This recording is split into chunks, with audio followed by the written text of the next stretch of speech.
So, well, I'm happy to share the work of Latin 19. It's the Latin 19 stands for the Latinx Advocacy Team and Interdisciplinary Network for COVID-19. And we did start in March 2020. I will share a little bit of what we did, right? I am a family doctor. I am a Director for Health Equity in the Department of Family Medicine and Community Health. But I always envisioned myself as working with a step in the community, you know, really disliking all these different silos at academic medical centers and figuring out how to break those silos and connect horizontally. And I do this also at the global level with the World Organization of Family Doctors and the World Health Organization. Really, like, we need horizontal approaches.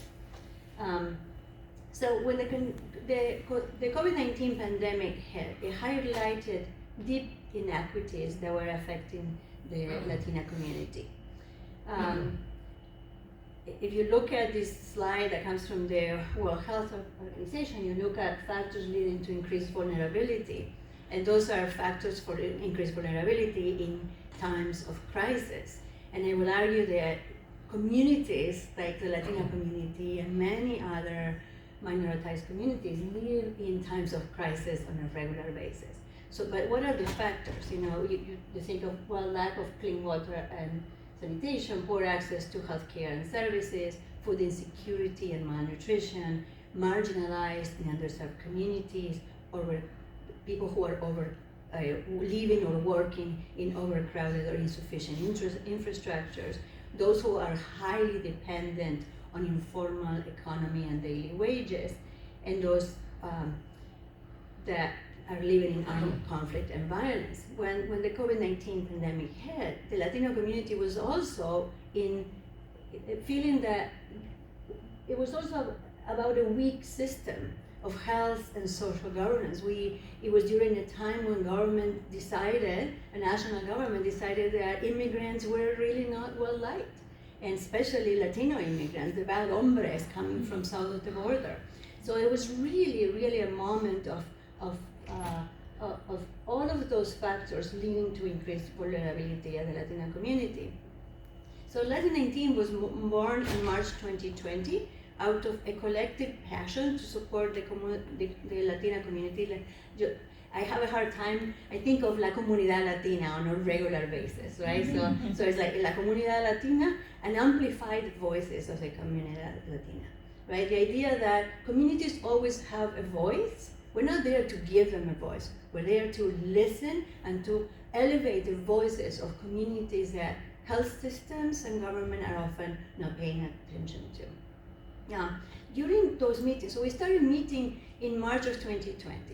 We started with about 20, 30 people, representative of all these different organizations, the public schools, a lot of family doctors and pediatricians worried about what was going to happen with the kids not going into schools.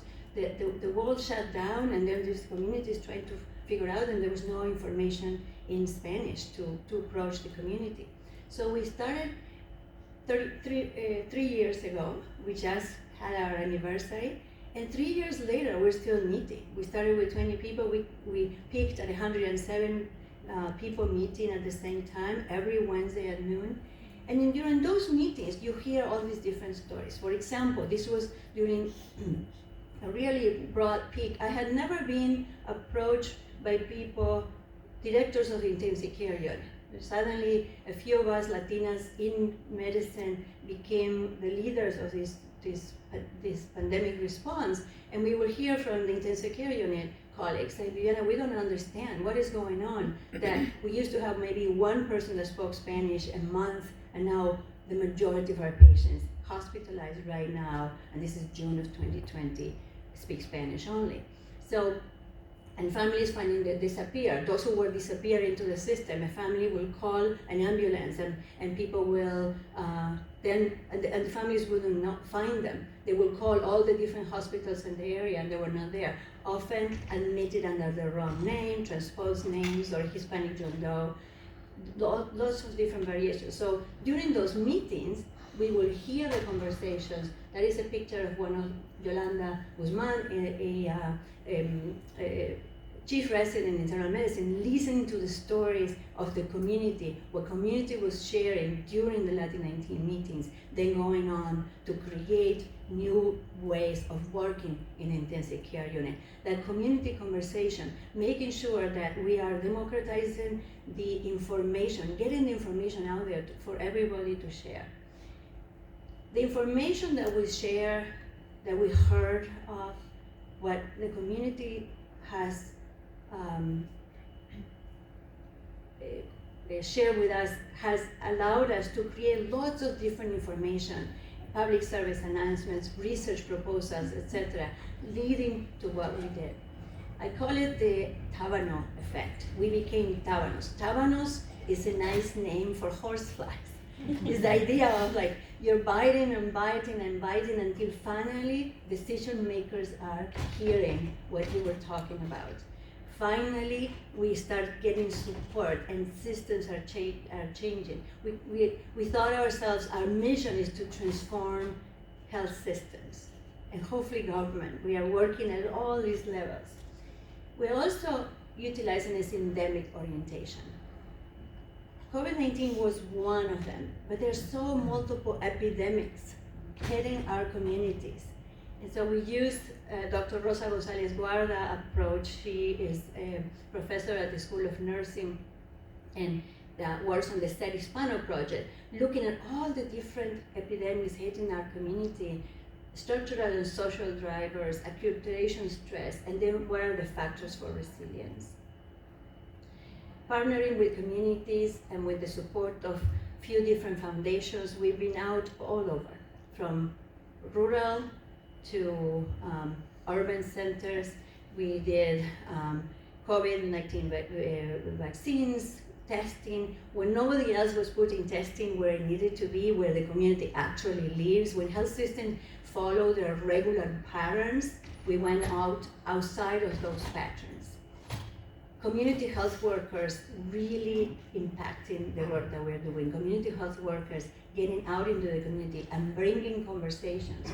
We have been teaching them about the conversations to have in regards to COVID-19. They teach us how to best address social determinants of health, social determinants of vulnerability.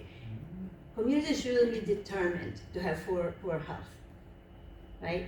We should be working so that we can change those so-called determinants to really figure out how to work with community, and community health workers are often the best conduit for academic medical centers to work with them. Another thing that we've done is what we call the Latin 19 community consultation studies, and that one we did get a grant from Duke CTSA to create these 1.5 hour listening sessions for health researchers who are interested in getting feedback from community to inform their research. Community members serve as experts. Just like other organizations may have a list of speakers, we have a list of community activists and community representatives, people who want to share their stories, cataloging different topics of where people are really very interested in sharing their stories about, and then they get a gift card. The issue of gift cards has been so that we are able to have people who may not have documentation, they may not have a tax ID or a social security number, which often is one of the biggest barriers for academic medical centers and to get funds to people. That's another issue that we need to change. Do we want to be representative? Do we want to have communities that are very well represented? With 12 million Latinos living within our system, contributing to our economy, but that are not considered here legally, then we have to figure out ways of paying for their work. Latin 19 has expanded to multiple key initiatives. We started with COVID-19, but we have created and we did mobile testing, vaccination equity, but we work on mental health, on research, on insurance. Right now we have a large grant to increment or the number of Latinos insured in North Carolina. we are doing support groups, we are teaching community health workers and navigators, and I'm in charge of training all of the community health workers of North Carolina. There are about 800 people that were hired throughout the state to pivot to work on the pandemic response, and now they're pivoting to other issues. And this is where this collaboration comes in. We're connected with a wide network of community health workers that were hired by community-based organizations, and therefore we are now able to connect on all of these different ideas and projects. So thank you very much, and I will.